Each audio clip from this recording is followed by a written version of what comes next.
आज हम एक्सेल की सेकंड वीडियो बनाने जा रहे हैं। आज हम जो पढ़ने जा रहे हैं होम टैब के क्लिपबोर्ड ग्रुप, फॉन्ट ग्रुप और अलाइनमेंट ग्रुप। हमने एक्सेल की पहली वीडियो में पढ़ा था कॉलम किन्हें बोलते हैं, रो किन्हें बोलते हैं और सेल किन्हें बोलते हैं। मतलब हमने यूजर एक्सेल के इंटरफेस को समझा था। तो मैंने ये छोटा सा डेटा बनाया है। इसमें सबसे पहले क्लिपबोर्ड के अंदर आता है कट की शॉर्टकट की Ctrl+X। आप यहाँ पे कर्सर लेके जाओगे ये शो हो जाएंगी। कॉपी की Ctrl+C, पेस्ट की Ctrl+V और एक ऑप्शन होता है फॉर्मेट प्रिंटर। अब देखो हमने ये डेटा बनाया। अब हमें क्या चाहिए था, ये डेटा हमें यहाँ पर नहीं रखना, हमें फर्स्ट वाले सेल से रखना है।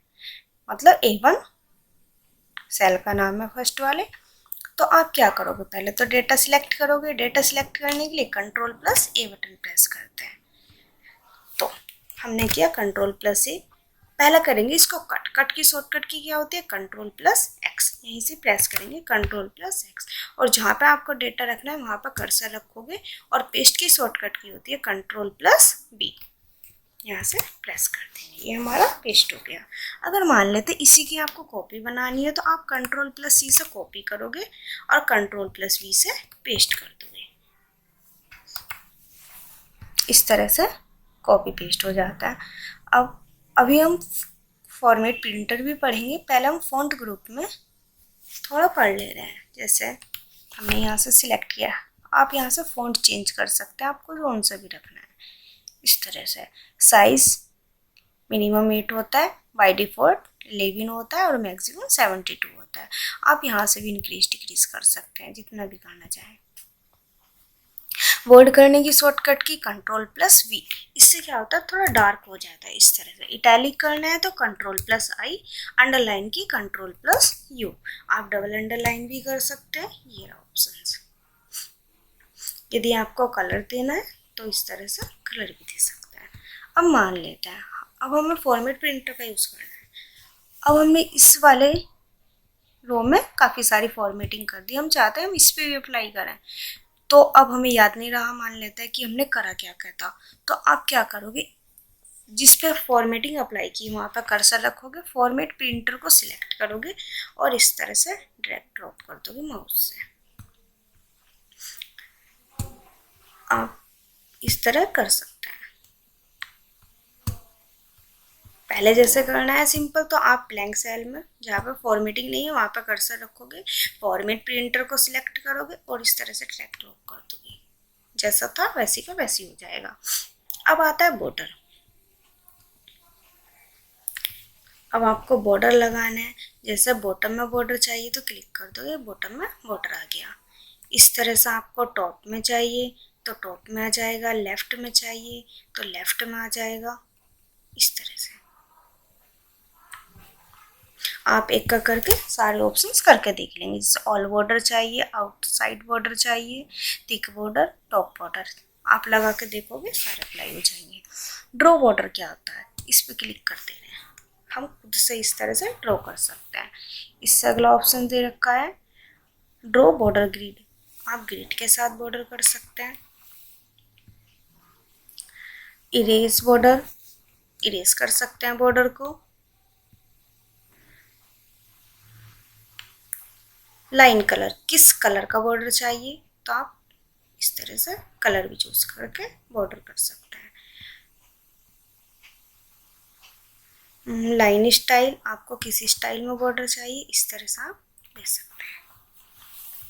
अब आता है अलाइनमेंट।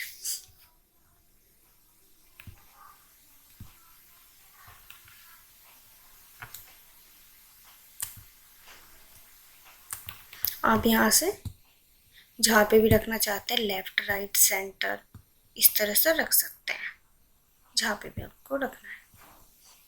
इंक्रीज डिक्रीज करना इस तरह से आप कर सकते हैं। अब मान लेते हैं जैसे हमने यहाँ पे लिखा ग्लोबल टच कंप्यूटर।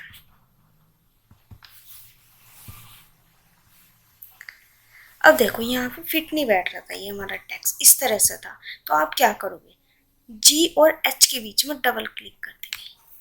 कॉलम पर, तो इस तरह से एडजस्ट हो जाता है। अब हम ये वाला ऑप्शन करने जा रहे हैं। आपको किस एंगल में घुमाना है आप यहाँ से घुमा सकते हैं, इस तरह से जहाँ से भी आपको रखना है, वर्टिकल करना है, रोटेट करना है, इस तरह से आप कर सकते हैं। फॉर्मेट सेल अलाइनमेंट्स में जाएंगे तो ये मोर ऑप्शंस खुल गए। आपको किस एंगल में यहाँ से घुमाना है टेक्स्ट को, इस तरह से कर सकते हैं। अब रैप टेक्स्ट क्या होता है, जैसे मान लेते हैं आप कुछ लिख रहे हैं,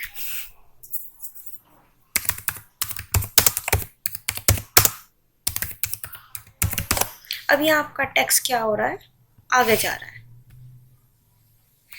ये मैं थोड़ा अलग करके दिखा देती हूँ, ये कलर अप्लाई हो रहा है यहाँ पर।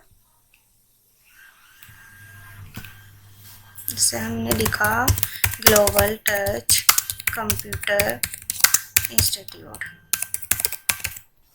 तो ये हमारा टेक्स्ट आगे जा रहा है सेल से। तो आप क्या करोगे, इसी सेल पे जाएंगे और रैप टेक्स्ट पे क्लिक कर दोगे तो इसमें ही आ जाता है नीचे। अब आप इसमें जो भी लिखोगे आगे जाएगा, तो आप यहाँ से रैप टेक्स्ट पे क्लिक करके इसमें एडजस्ट हो जाता है।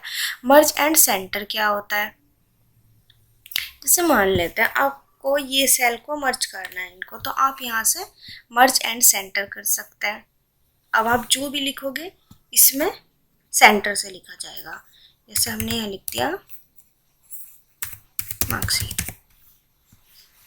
इस तरह से। अनमर्ज करना है तो फिर से आप उसी ऑप्शंस पे जाकर अनमर्ज कर सकते हैं। इस तरह से आपको मर्ज एक्रॉस कर सकते हैं। इसमें कॉलम मर्ज हुए, जैसे हमने यहाँ पे लिख दिया पास और दूसरे में लिख दिया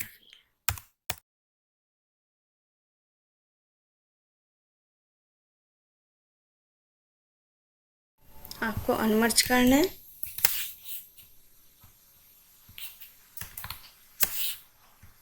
आप फिर से टेक्स्ट को सिलेक्ट करोगे और यहाँ से अनमर्ज कर सकते हैं। आपको मर्ज सेल करना है तो फिर से क्लिक करो और यहाँ से मर्ज सेल कर सकते हैं। इसमें जो भी टेक्स्ट लिखा जाएगा लेफ्ट से लिखा जाएगा क्योंकि इसमें सेल मर्ज हुआ है। इस तरह से अनमर्ज करना है तो फिर से क्लिक करो, यहाँ से अनमर्ज कर सकते हैं। आज के लिए इतना ही। यदि हमारी वीडियो आपको पसंद आई है तो आप सब्सक्राइब, लाइक, कमेंट कर सकते हैं।